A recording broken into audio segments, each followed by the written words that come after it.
Hi friends! Whether you're already an iPad owner or just planning to get one, today I'll show you some hidden iPadOS features that can make your life a lot easier. I promise it will be interesting, so let's get comfortable.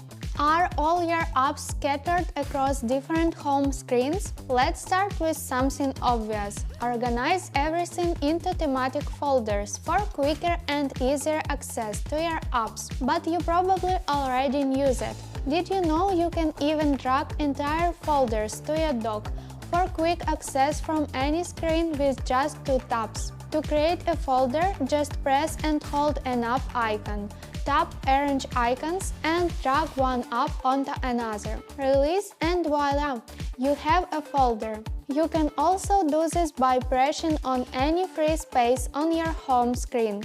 The rest is just as simple. Enjoy! The iPad is perfect not only for work and play, but also for typing, even if you don't have an external keyboard. Here are a few tips for using the on-screen keyboard effectively.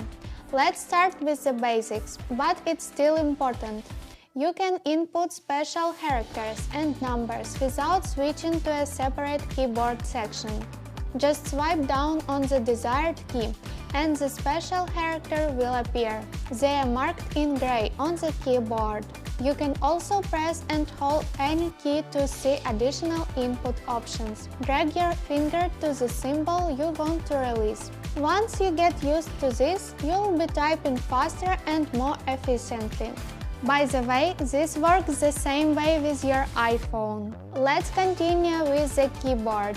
If you are used to typing messages on your iPhone using just one thumb, there is a cool tip. Press and hold the keyboard icon on your iPad in the lower right corner and select Flatten. Now you have a mini keyboard that you can move around the screen wherever it's most convenient for you. To return to the full-size keyboard, simply pinch outwards on the mini keyboard. Switching between these two keyboard modes can be done with just gestures. One simple motion and you can minimize or expand your keyboard in seconds. What do you think? Convenient, right? I use this feature all the time. Let's say you want to use multitasking on your iPad. It's straightforward. Open the first app, then tap the 3 dots at the top. You'll see several options. Let's look at them all. Split View lets you open 2 apps side by side and use them simultaneously. You can adjust the size of the windows relative to each other by dragging the divider line. What's cool is that apps running in split view will even appear as separate sections in your app switcher, so you can have multiple setups. To exit this mode, just tap the 3 dots above the app you want to close and select Close. Another option, Slide Over, is even more interesting. After selecting it, an app will appear in a floating window that you can position over another app. Here is the trick. Open the dock with a slow swipe from the bottom of the screen.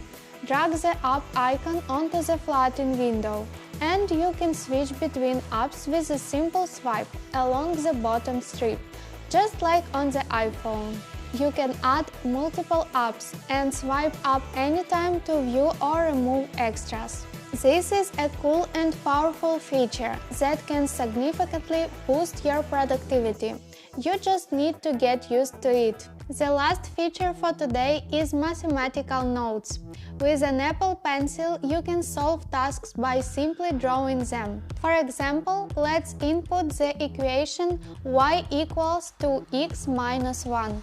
You can immediately create a graph for this function. Or take y equals x squared. You can add it to an existing graph or start a new one. You can even perform simple calculations. A equals 2, b equals 3, a plus b equals 5. Change the values and you'll get different results. A very handy feature for students or anyone who suddenly finds themselves solving math problems. As you can see, iPadOS isn't just about sleek design, but also incredible convenience. Multitasking and various hidden tricks can significantly improve your productivity. Now you know how to make your iPad experience even better. Thanks for spending this time with me.